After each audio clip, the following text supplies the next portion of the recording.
We're going to talk about how to change your money mindset and what that means. We're going back to the basics. Hey, Gbemi Sola. Hello, hello, Coco. If you're here, if you're live, say hi. Because y'all know I love to have a conversation. And so we're going to be talking about how to change your money mindset. And so I'm going to be speaking from the perspective of someone who went from homeless to millionaire in the span of 3 years. And of course, this would die right when I started. But that's the perspective that I'm going to be coming from. And I know that a lot of people think that, money mindset. Be having this conversation. Hey, Josh. Why do we station? All I need to do is work really hard. All I need to do is make sure that I'm kind of taking care of business and everything should be cool. Everything should be crisp. But one of the things that I know is that if we don't learn how to shift our money mindset, you could do a whole lot of work. You could do a whole lot of good work too, and it not make an impact on your actual financial situation. And I think that that's the reality that a lot of people, you guys can tell, I'm just chilling today. Hey, if you're here, hey, she said, I'm from Dallas, Texas. I met you at the TSP. Hey, girl. There's quite a few of you over here as well on Facebook. So say hello. There's a bunch of you on YouTube. Say hello. Tonight's just like a really chill conversation. I just wanted to talk to y'all because I know that I've heard a lot of people starting to say like, who cares about money mindset? Just put your head down, just get the work done. And if you know anything about me, y'all know that I am very much about like get the work done, be very practical about what you need to do in order to change your life. Don't lie to yourself and tell yourself that, all I gotta do is feel better about my money and money is just going to multiply in my bank account. You guys know very much that that is just absolute nonsense. And it doesn't create a real shift. Newcastle, Delaware, come on now. Hey, China. Um, so it's not just, oh, I just want to think better and then all of a sudden money is going to be chasing you down. And I do think that people have given this place of being very real, like specific and training your brain in its response to money a bad name. And so what I wanted to do is just kind of take us back to the basics in today's conversation and talk about what is money mindset so that y'all actually understand that. Hello, Renee. Not only what is money mindset, but how does money mindset impact your ability to build wealth, your ability to scale your finances? And yeah, that's the conversation. And then I also want to obviously talk to you guys about how do you actually practically now uh, improve your money mindset, shift your money mindset so that you're able to grow and multiply. So let's have a conversation. And if you guys have questions while I go through it, then you want to definitely jump in the chat, ask your questions. I'm here and I will be answering them. So the first thing that I want to talk about is like, what is money mindset? Money mindset is not, let me talk about what it is not. It is not just saying a bunch of affirmations and telling yourself that because you said a bunch of affirmations, life should just become easy for you, right? Like money mindset is not, I things have to get better. Like this, like oblivious positivity where things are not going the way that they need to go financially, and you're just like in this blind, hey O'Neill, you're in this blind space of just like, how do I put it, ungrounded positivity, right? Like is this positivity where you have no plans, you have no thoughts, there's nothing happening, you're not trying anything, you're not doing anything, and you're just telling yourself, I have a great money mindset because I just know it's just gotta work out. It just has to be better. That is not having a good money mindset. Okay, please. The last thing that money mindset is not spending a lot of money.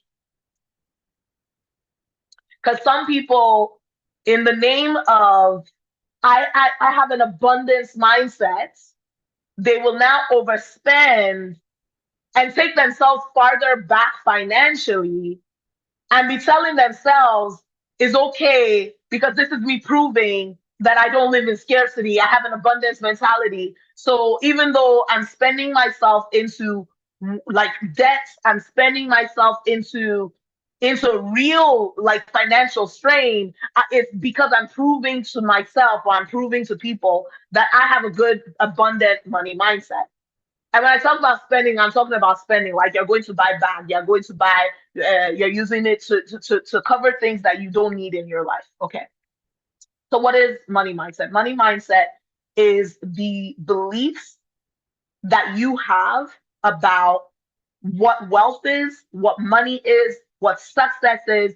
And the reason that I use the word money, because some of y'all be like, Toyin, you say money too much. Even just saying money, you people are already like, I don't want to hear that, right? And the reason I use the word money is because for some of us, there's so much stories that we tell ourselves about money that even hearing the word triggers you and you're like, well, no, I don't care about money. No, money doesn't matter. No, money is whatever. Like, and I talk about this in my book, right? Where so much we we can even lie to ourselves and tell ourselves like money doesn't matter. But the truth is, whether you like it or you don't like it, you need money to pay your mortgage. You need money to buy, to have shelter for your family. You need money to buy food. And like, I understand that because that's where I started. I'm not going to go into my story. If you want to watch my story, you're able to watch my story online. Go to my website, moneymindset.shift.ca. You'll see my story there. So I'm not going to go into that. But I understand the people that feel like money doesn't matter. Hey, Shells, because I was one of you. I used to be like, who the heck cares about money? I'm genuinely happy. I have an amazing marriage. I have an amazing family. I love Jesus and he loves me. Like actually, and I was like, who the heck cares?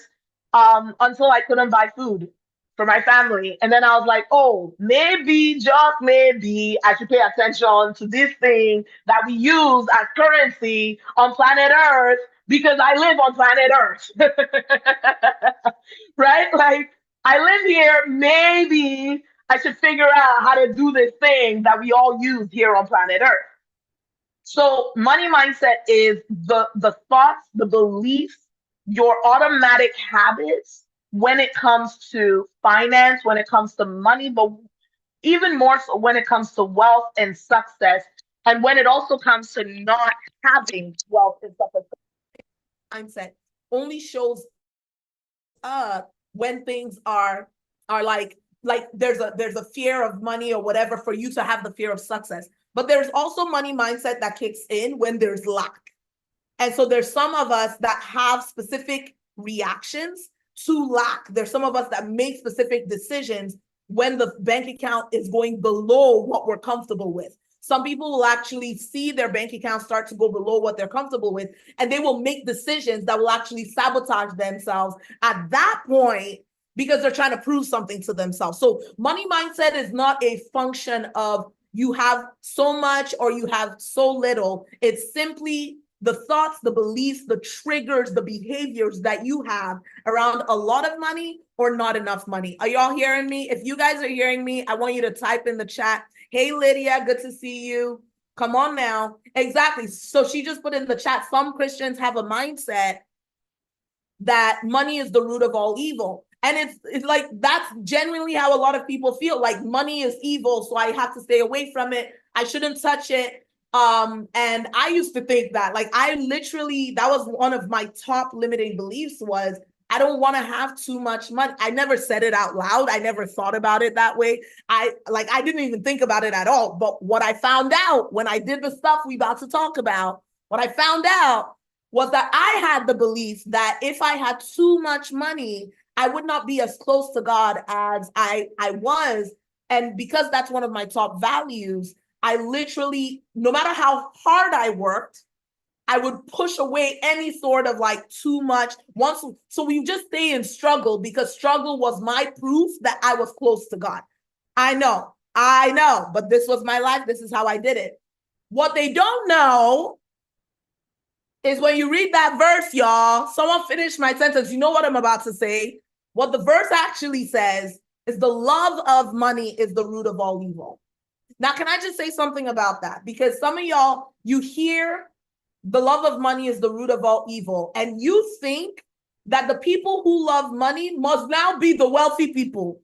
So you say, yeah, Toyin, you're right. The love of money is the root of all evil. But is it not the rich people that love money? That's why I don't want to be one of them, because the love of money is the root of all evil. But can I say that the love of money can be in someone's heart, whether they have a lot of it or they don't? Because the love of money, hey, Hannah, because the love of money is not about your bank accounts. Y'all hearing me? Are you hearing me? The love of money is not about your bank account. The love of money is about your heart. So you can have low money, no money, and love it because your heart is in it, because your security is in it. And you can have multiple millions of dollars and love money because your heart is in it and your security is in it and your safety is in it. I hope y'all are hearing me. So the love of money can be there whether you have it or you don't have it. Okay, that's number one. Guys, I'm actually gonna have a conversation with y'all about how do we shift your money mindset. So I want to move forward. I want to say this: the mentality that you have about money determines the level that at which you're gonna have money. I know it goes without saying, but I have to say it because I think some of us just think that money mindset doesn't matter. So therefore, I can believe whatever I want to believe. I can have a whack mindset around money, and money is still just going to chase me around, and it's going to just be so great. It's going to be wonderful, and blah, blah, blah. But the truth is this: the decisions you will make, and I want y'all, when you hear something, put it in the chat, okay? Because I want y'all to hear this. Hey, Tony, love you, woman. I love you, girl. The truth is this: the mindset that you now have about money is going to determine the decisions you make when it comes to your business, when it comes to your career, when it comes to opportunities that open up in front of you. They will literally impact your decision. So for example, let me give an example. Let's say someone's a teacher. Let's say there's two teachers, right? There's two teachers, and one of them has a belief that, teachers don't become millionaires, right? So this is a belief that they have. Teachers don't become millionaires. I chose the wrong profession if I was going to want to be a millionaire, because that just ain't it. That's not the path there. And so this person has this mentality of like, teachers just struggle. Teachers just never have more than enough. Teachers aren't being paid enough, So they have all these beliefs about teachers and what their capability is about finances and about wealth building. Then you have teacher number two. Someone give me a sample name that I can use for our teachers. So teacher number one, let's call her Cheryl. Teacher number two, let's call her Jane. So teacher number two, it has a belief that she's gonna build wealth because she wants to build wealth, because she wants to leave a legacy. And that even though no one around her has ever done it before, she wants to have multiple real estate properties, and she wants to be able to change the story, change the game for her family. So teacher one is stuck in teachers are underpaid, teachers never get ahead, we never have more than enough. And so teacher one, I've forgotten their names already. Let's just use one and two because I've forgotten. Teacher number one will make decisions according to that belief. What does that mean? That means that teacher number one, when they have a little bit of extra money, their response to that is going to be, well, I don't know when next I will ever have this type of money come in, so I might as well go and just enjoy myself right now. And so teacher number one will go and spend that money on something. And it could be anything. Because sometimes people be like, Toyin, I don't buy luxury goods. I'm not shopping all the time, but you're on Amazon. But that doesn't count as shopping, because we're used to, like, when I go shopping, I go to the mall, right? But we find a way to have the money just go. For some people, honestly, they do it through anybody that they see any, they just can't keep the money with them. So if someone shows up, someone comes up that da da da da da, here's the money, they just don't allow money to grow, right? So teacher number one is like, I'm not gonna have a lot of it, so I might as well use what I have as fast as possible. But we never have these conversations logically with ourselves. We just do the thing. Meanwhile, teacher number two is like, I know that I want to build real estate. And because I want to build real estate, there's a couple of things that I'm going to do. So because she's thinking about real estate, she's planning for real estate is on her brain. She is now putting money aside. She is learning, taking courses, sitting with people, asking questions. And then she's starting to put like the little bit of extra here, the little bit of extra. And then after whatever number of years, I remember reading, I think it was Millionaire Next Door. It's a really, really long book. But I read Millionaire Next Door, and it talked about how people expected that most of the millionaires in America were business owners. But he actually talked about the research they had done and found that a lot of the people who were millionaires were career professionals who had done money well. So career professionals who had learned how to multiply money, how to make money work for them instead of them always working for money.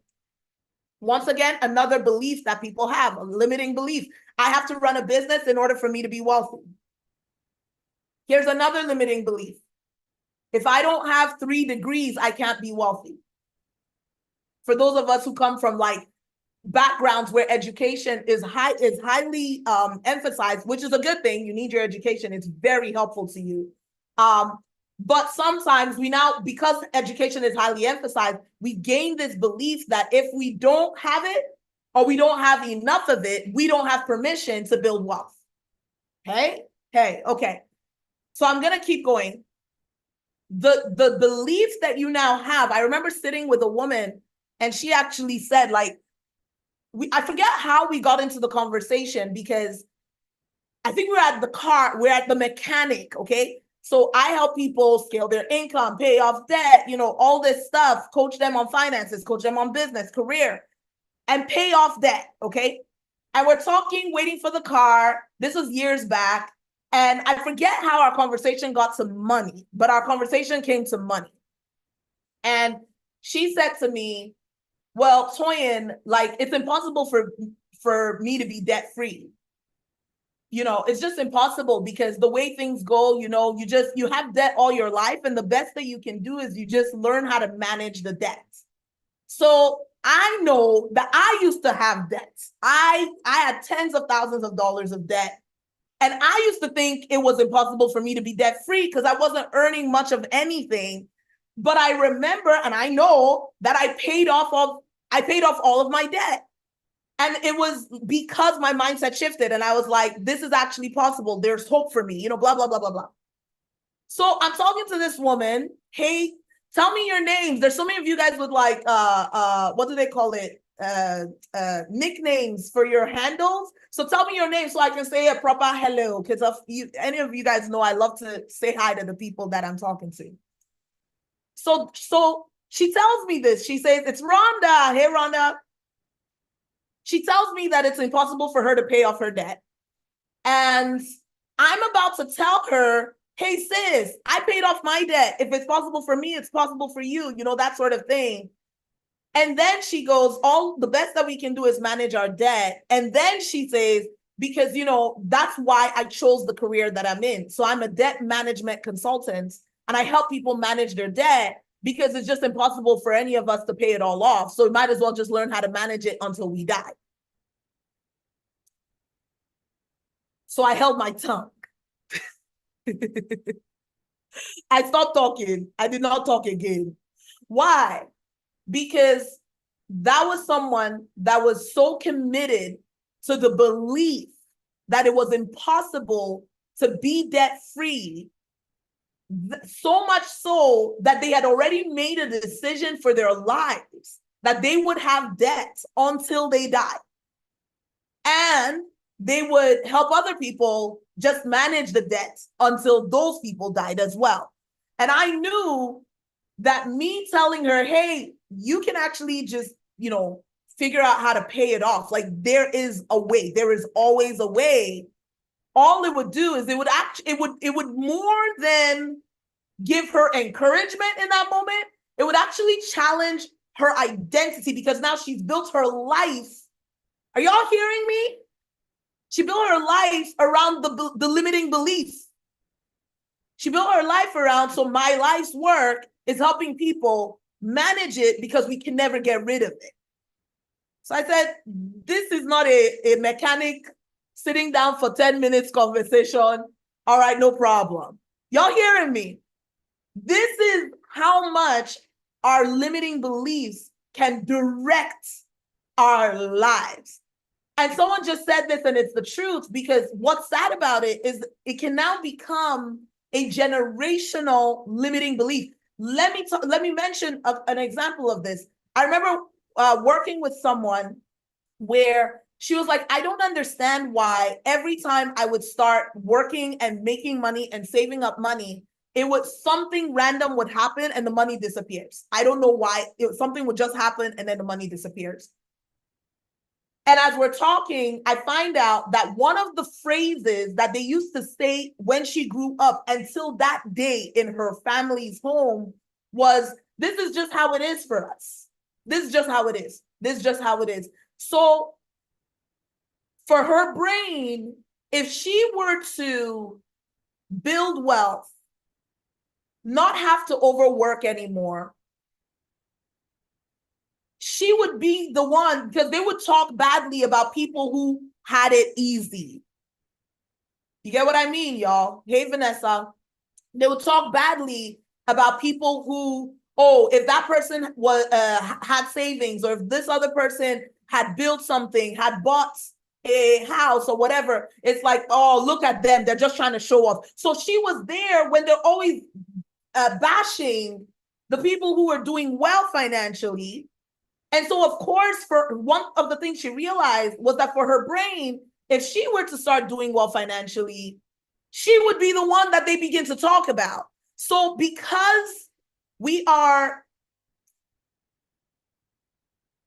built for community, we're built for family, her brain was like, it is not safe. It is not okay for me to have more than enough. Now, I know that some of y'all, this part I'm sitting up for. You people see me, I'm sitting up now. I started this call. I said, this is a chilling call. Let me just have a chilling conversation. Now look at me, I'm sitting up for you. One thing I want to say about this is that your brain will not tell you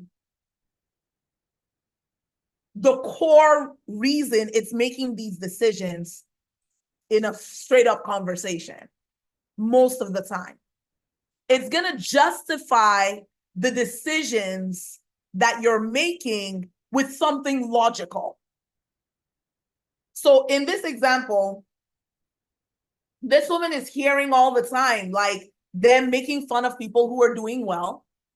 And hey, Sparkle, like I said, if your nickname is a nickname, tell me what your real name is.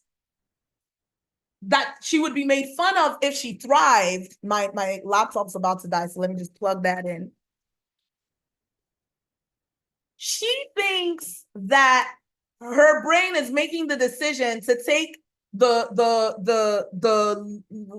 easier route, the lower route, the not pushing herself too much route, blah, blah, blah. She's thinking that that's her doing something honorable, or that that's her just trying to make it work. Whereas it's her not wanting to be ostracized from her family, because if she actually went for it, if she actually pushed for the dream that was in her heart, she would be the one that they were talking about.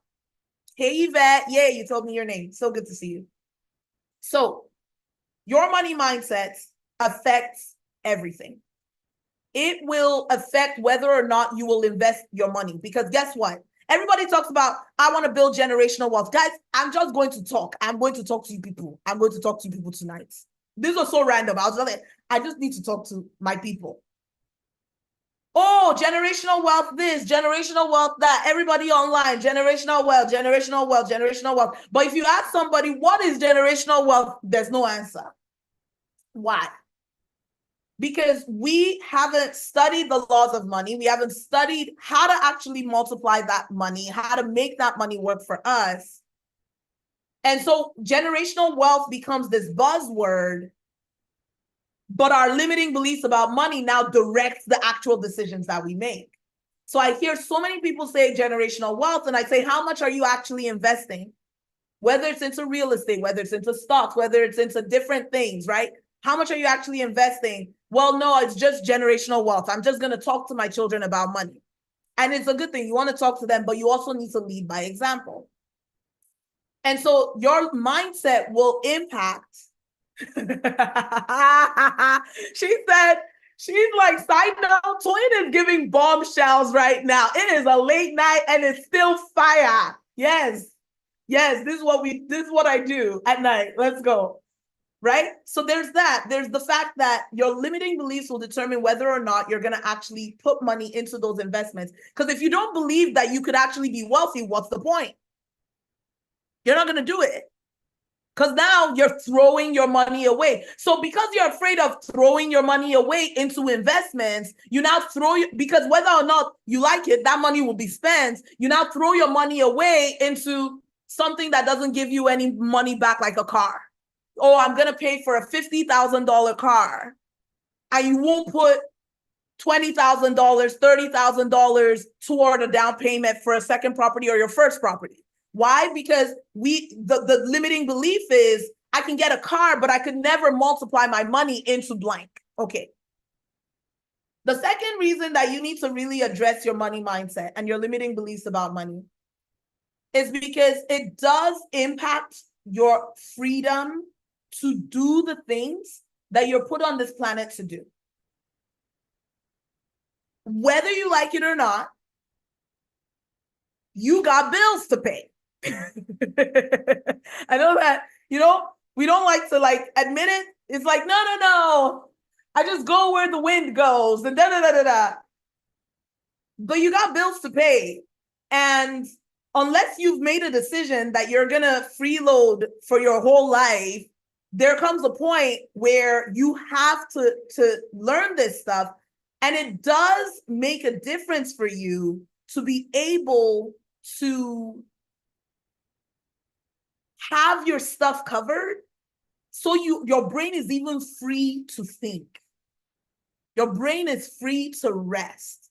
Your brain is free to create like you've never created before. Your brain is able to say, what's possible? What has God put me on this planet for? But here's what makes it very difficult to have those deeper level conversations is when you're trying to survive. And so most of your time is being spent thinking about, how am I going to pay this bill? How am I going to pay that bill? How am I going to cover this? How am I going to cover that? How am I going to put out that fire?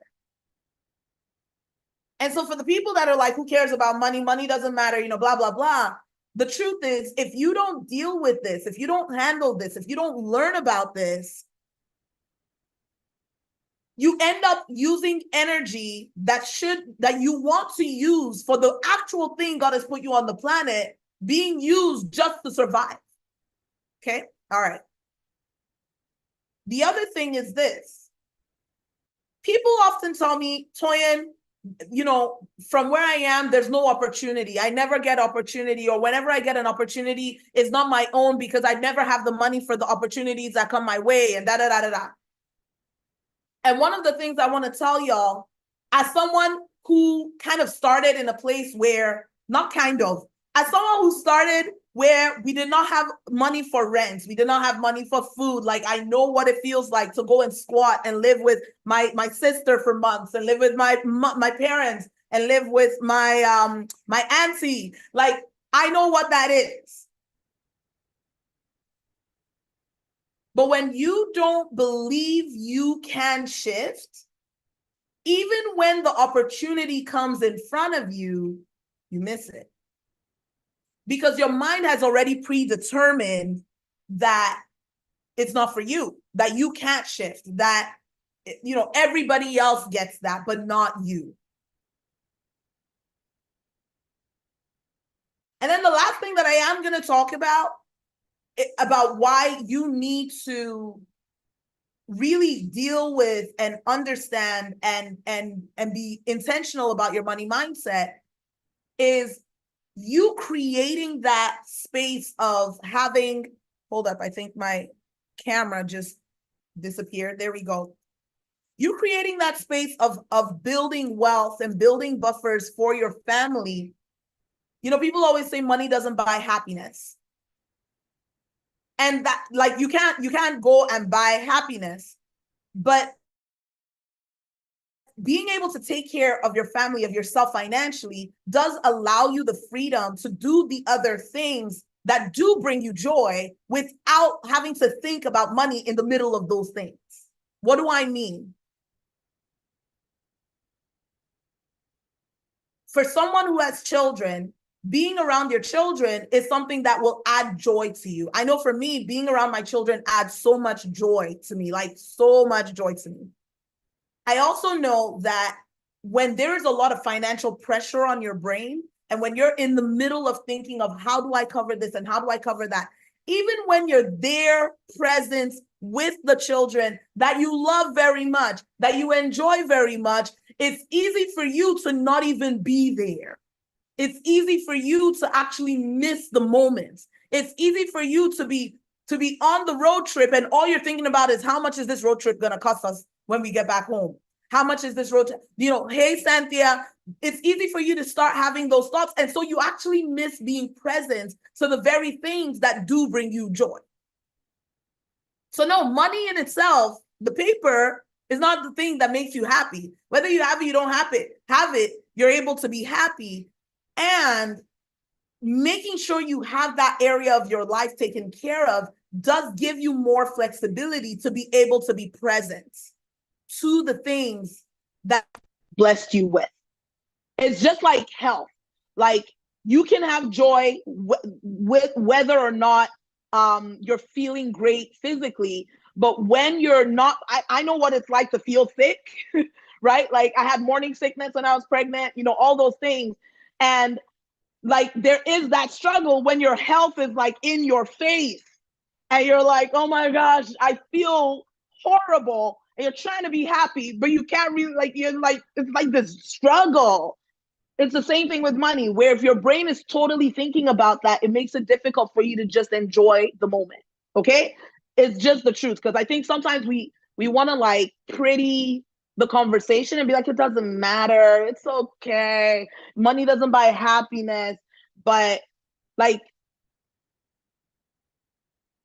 the lack of money can distract your ability to engage with the things that do bring you joy. That's what I'm going to say there. So how do you shift your money mindset? Let's talk about that. Y'all ready for it? If you're ready for how do you shift your money mindset, put that in the chat. Let's go. There's many different ways that you're able to do it. And we obviously have a whole process that we walk people through. And so for the sake of this video, because I don't want to spend 4 hours, 5 hours with y'all, people like, ready, let's go. I am going to walk you through it. Are you ready? Numero one. As I just said, numero one. Anyway, numero uno. Let's go. How do you change your money mindset? How do you change your financial situation? The first thing that you need to do is you need to stop doing what's not working, right? You need to acknowledge like, okay, I've been trying to do it this way and it's not working. So therefore, let me put it clearer. Let me even make it clearer for you. Okay. I'm gonna make it real simple for you. You need to sit down with a pen and paper. Okay, pen and paper. She said, okay, Spanglish, we'll take it however you bring it, so just bring it. You need to sit down with a pen and paper and you need to write down what are the patterns that I have seen in my money story. And when you write these things down, don't just do it based on this is what happened yesterday, this year, you know, that the last time. I'm talking having an honest look over a period of time about what are the repeating cycles that I'm seeing in my life around money. Y'all hearing me? What are the cycles that I'm seeing? Maybe for some of you, you know how to make money. You really do. Money comes into you. You know that you know that you know. If it's your career has scaled. You started off at 30K a year. You went up to 70. You went up to 100. You went up to 150 a year. You know how to make money. But for some reason, no matter how much money you're earning, there's never extra left in the bank account, no matter what. So when you were earning 200,000, you were struggling. When you were earning 50,000, you were struggling. And your brain is going, what the heck is going on? Because there is no difference here. What is happening? So that's what I mean. Like, not just, oh, but it's because I'm earning 50,000 now, and that's why it's not working. That's why bills are tight. That's why it's been paycheck to paycheck. But really thinking and being like, okay, but when I wasn't earning $50,000 a year, and I was earning, 200,000, 150,000, 100,000, was I seeing the same pattern?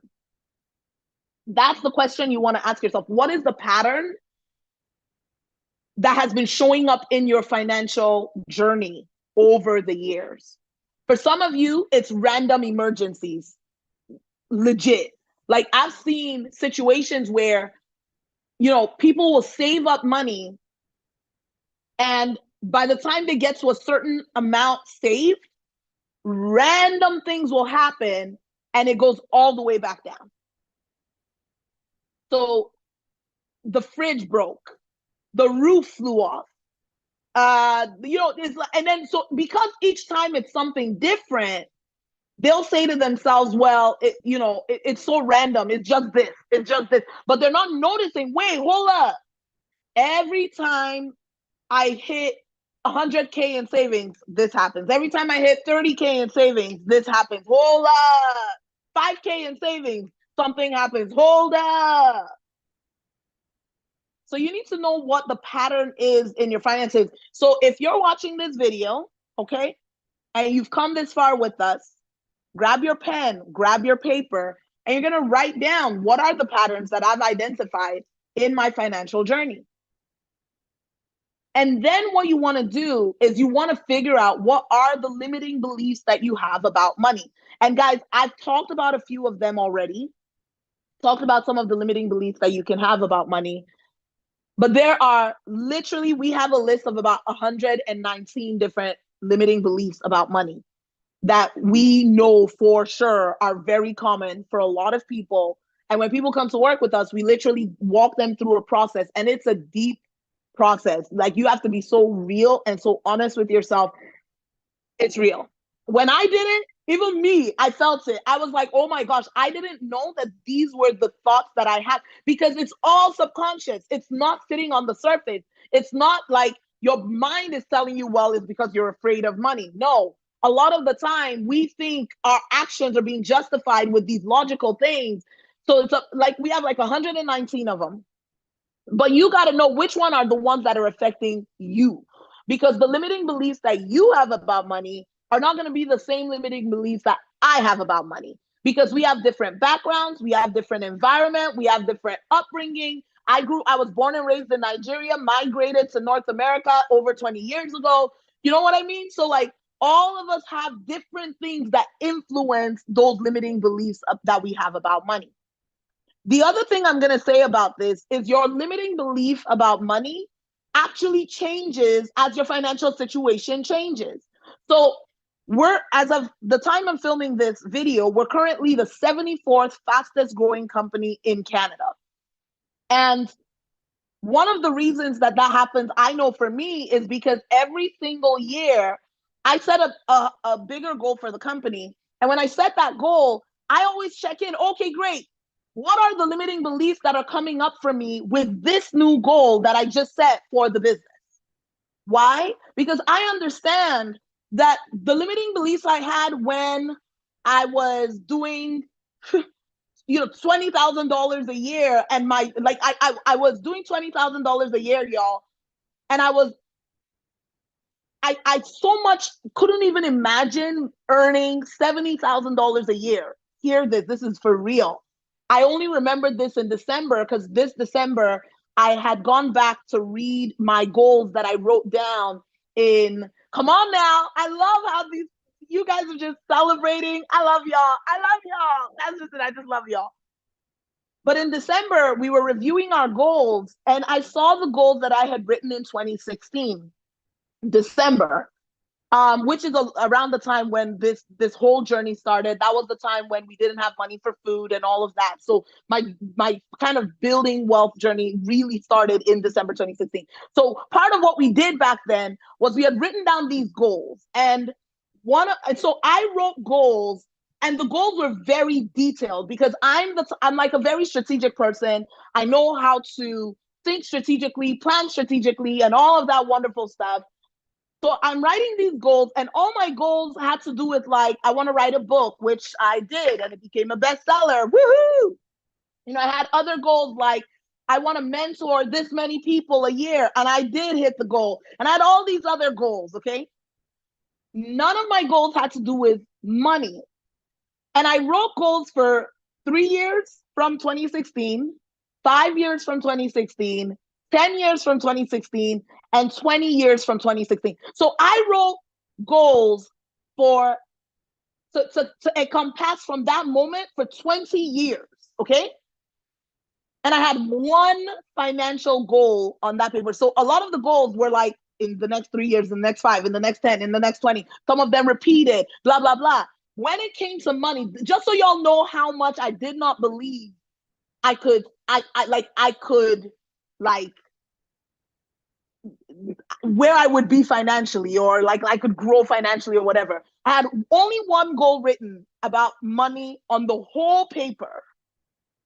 And the one goal about money wasn't even listed under a timeline.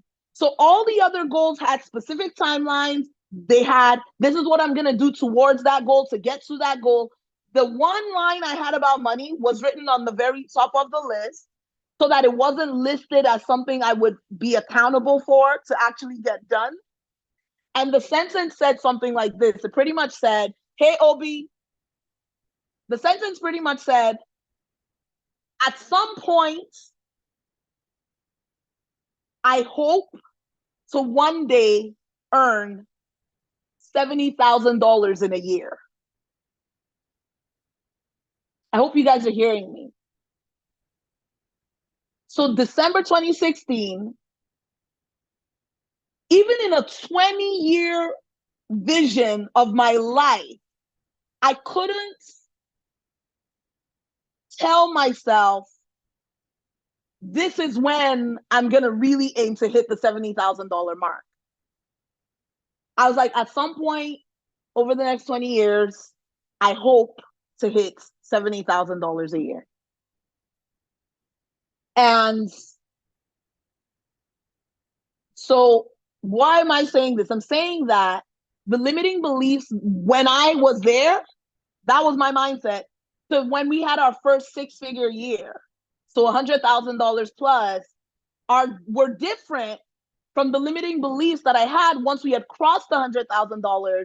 And then our next, we went from like 130 to like 600,000, and that was a different set of limiting beliefs from 600,000 something to millions of dollars per year. So like every single level that you do this thing, the actual limiting beliefs change.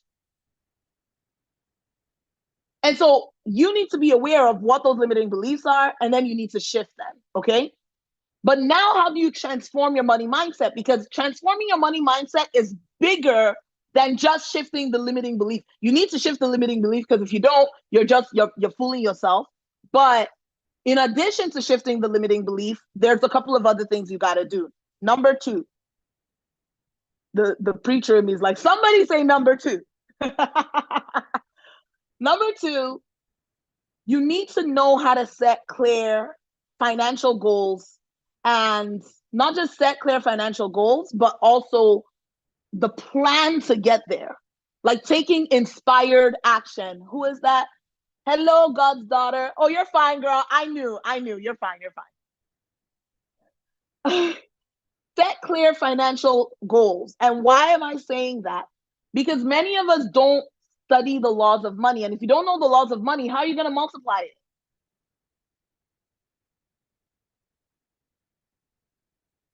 If you don't know the laws of money, how are you going to multiply it? This is why one of the things that we do, hey, Mrs. Sangwa, is teach our people the laws of money and the practical things you need to do. What you need to do with the money that you're getting paid, whether you're getting paid $30,000 a year or you're getting paid $5 million a year, you need to know what you're doing with that in your business, in your career, in your personal life. You need to know the laws of money.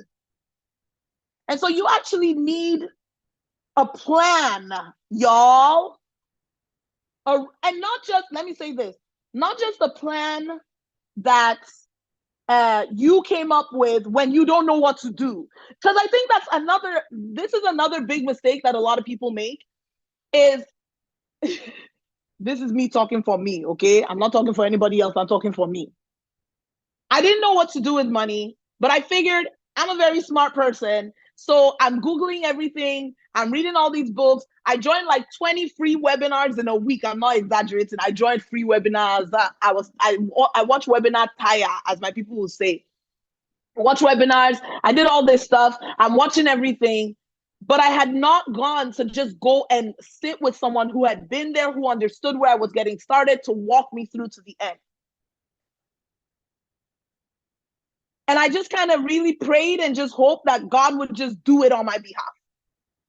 That he would just magically, right? Because that's what a lot of us do, just magically step in and change the story. I remember being like, okay, I'm just going to magically get gifted a house.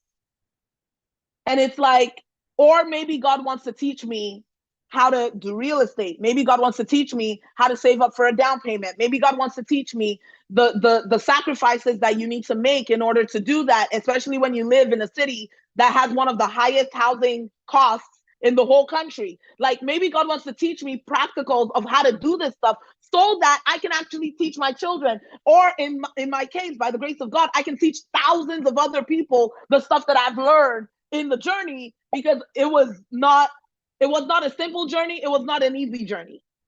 Y'all hearing me? Okay. So you need to learn and take inspired action. Another thing that you need to do if you're going to shift your financial situation, if you're going to shift your money mindset, is you need to cultivate gratitude and generosity. You need to cultivate gratitude and generosity. And what I mean by that is, if you're constantly focused on what you don't have, why would God give you more? Like, think about it. Like, if you have a child and the child is like always just complaining and da da da da da, the first thought you have is not, well, let me go find more to give them. Your thought is, hey, let's try to appreciate what's in front of you right now. And I find that a lot of us are waiting for the end of the journey to cultivate gratitude. I literally just posted about this on Instagram 2 days ago. Find me on Instagram at Toyin Crandell. Follow. Hey. But on Instagram, I just crossed like 2,500 followers. And I did a post thanking my followers and just celebrating that I crossed 2,500 followers. Because I haven't done a lot on Instagram for years. I haven't cared about Instagram for many, many years. And just recently, I was like, okay, great, let me do something. And so we went from like 2,100, which I have been at for years, probably, to 2,500. And I was like, wow, this is dope. This is actually working. We're making progress. So I did this post and I could just hear the people going, why would you celebrate 2,500, Toyin? You should celebrate like when you get to 5,000. You should celebrate when you get to 10,000, 5 figures followers. You should celebrate when you get to the 20,000 mark.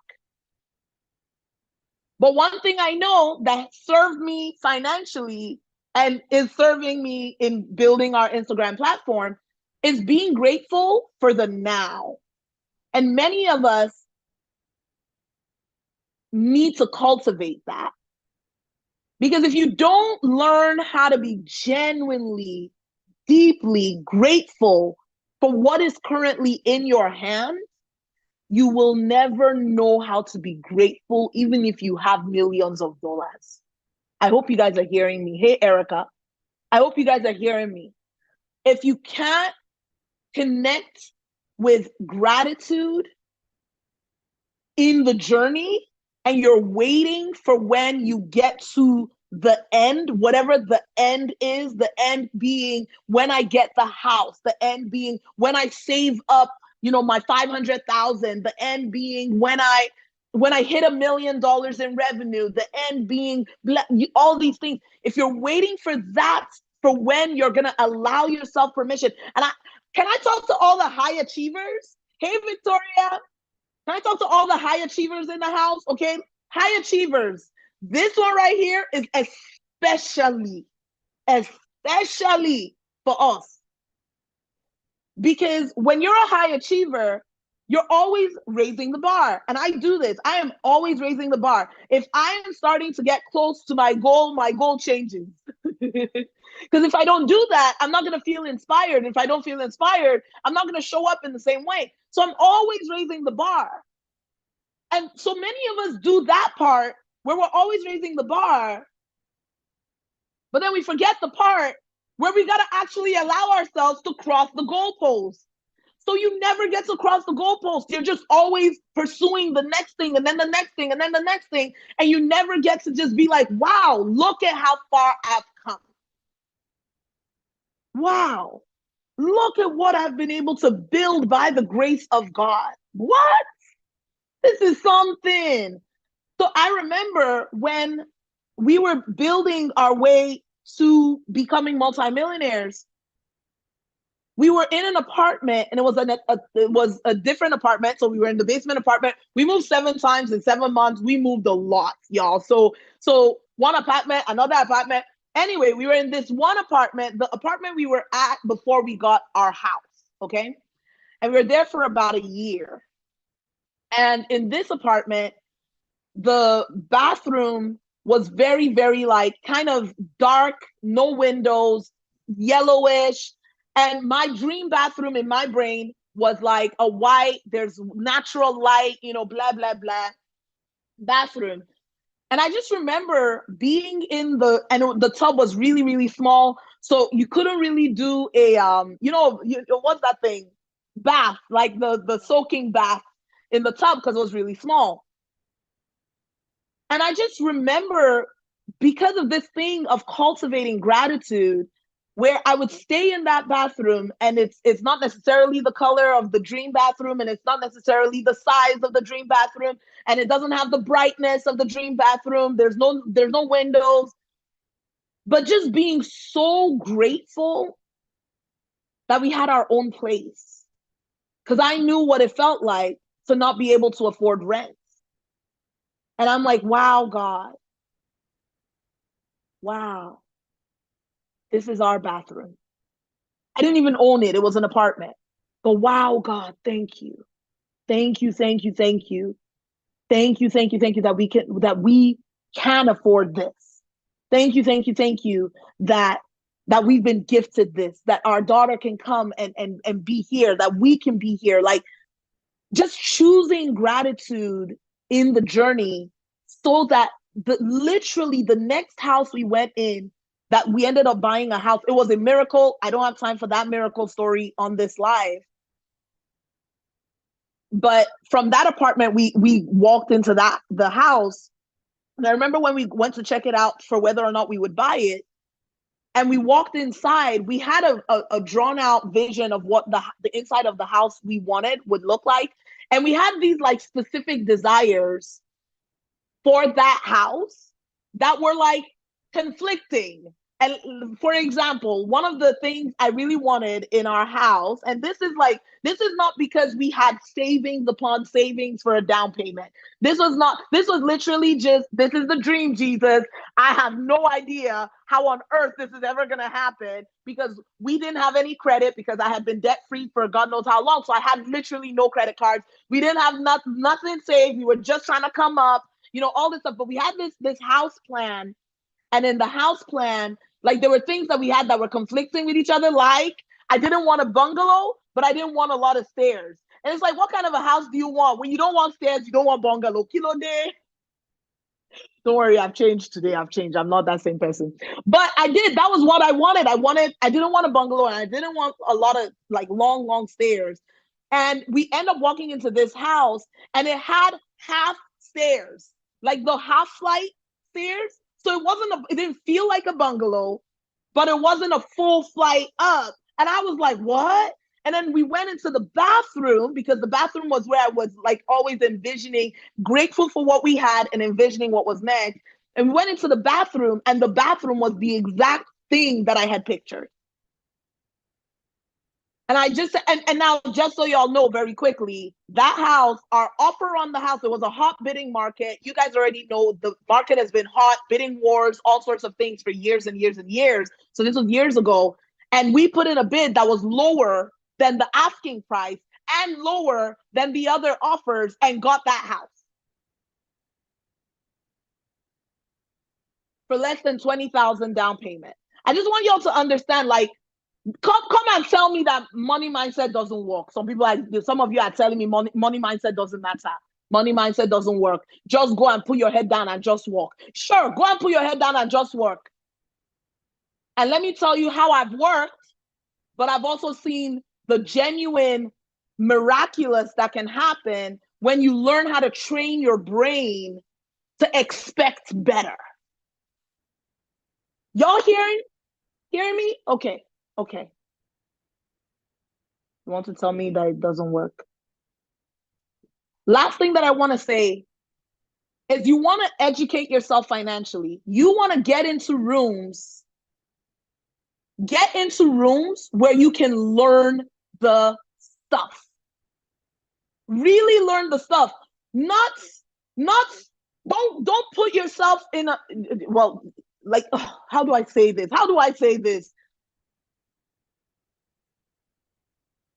There's a difference, okay? There's a difference between having conversation. Y'all see me, I'm sitting up now because you guys are, this is the conversation. Yvette said, this is why I follow you. Come on, girl. Okay? I see a lot of people where you're in circles where you're all dreaming together, and that's good. You want to be in circles where you can dream together. That's a good thing. But if all your circles are dreaming and you have not put yourself in a circle to hear how someone has done it, how people are doing it, how are you going to know the steps to take to go past just dreaming? How? And so I remember when I was learning this stuff and being like, I'm going to be a millionaire in a year. And that was the commitment I made to myself. Just to be clear, I didn't hit the goal of becoming a millionaire from when we didn't have money for food. I did not become a millionaire in a year from that moment. Okay. We did it in 3 years, but I promised y'all, I'm very grateful for the 3-year journey as much as if it was a 1-year journey, because it happened. But I can assure you that when I was in that place of like, I want to be a millionaire in a year, but I know nothing about money, and I was honest enough with myself about it, one of the top things that I was praying for and I really desired was to learn how multimillionaires thought, how they spoke, how they reacted with money, what they did with it. And I remember just being like, if only I could just be a fly on the wall, just to hear. I don't need to contribute. I don't need to try to be the one. I don't need to try to I just want to be exposed to conversation at that level. So imagine I was so humbled this week. I'm going to tell y'all something that happened this week. So this week, we had one of our client coaching conversations on Tuesday. Hey, Sue. I love your last name. Huxtable. Hey. we had one of our client coaching conversations this week, and in the middle of the conversation, hey Ranji, in the middle of the conversation, it just slapped me because we were literally in the client call and everyone's talking and I'm answering questions and we're going like, okay, what's your question? Here's what I would do, da da da da da. And all of a sudden it hit me, y'all. Guess what was happening? So one of our clients had a question that was a real estate question. And it was a very like in-depth real estate question where the person's question was around like, there's a potential that we may be able to move. We are in the middle of renovations, and with the renovations, we may be able to get a tenant, but then we're also trying to buy a fourplex. And if we get the fourplex, and so like trying to time out the whole picture along with everything. And so we're talking real estate and planning and thinking and making moves. And I'm like, okay, what if you do it this way? And then you go here and then da da da da da da da da. So we set up this real estate play. And then someone else had this question around, well, Toyin, you know, what was her question? Her question was like, how do I build wealth sustainably? Because as much as I've set the goal to scale financially, one thing I don't want to do is I don't want to take on so much that I burn myself out. I want to make sure that I'm doing this in a sustainable way. And so we now have that conversation where we're talking about, well, how do you do this? I love it. She said it's my alter ego last name. So we now go into a conversation. So we go from real estate to a conversation around sustainable, dealing with yourself sustainably so that your wealth building actually lasts long. And so I'm talking with the whole room about like what we do to prevent burnout and how you structure your life differently. And we start going into like management principles for yourself. We're talking about self-leadership principles in the room. And then the next question was like a business strategy question.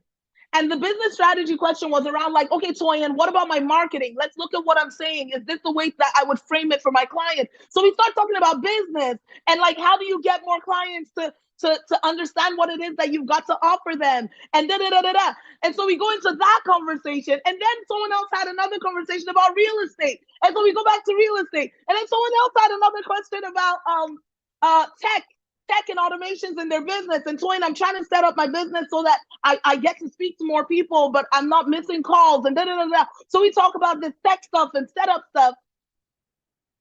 And I just stopped in the middle of all of this. And then, oh, let me not forget.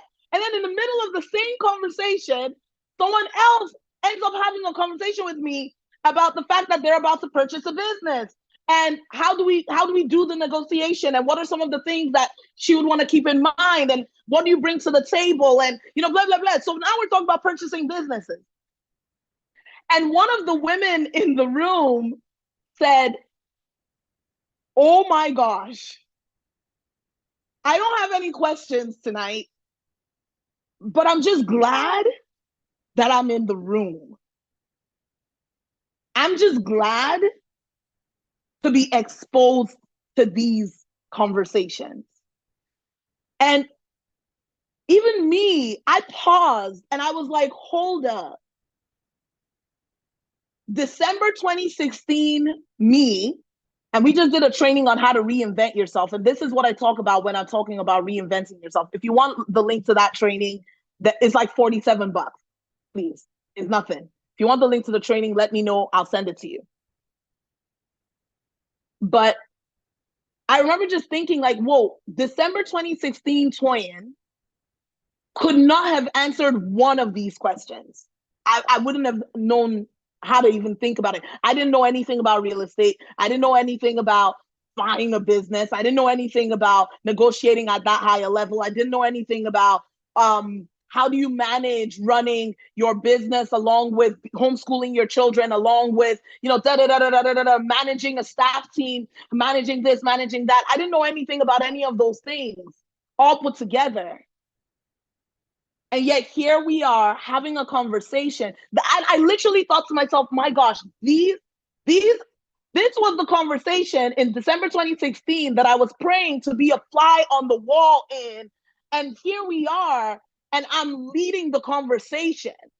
Guys, this is what I want to tell you about your ability, not just mine, your ability to change the way your brain thinks if you show up and actually do the work for yourself. This is not magic.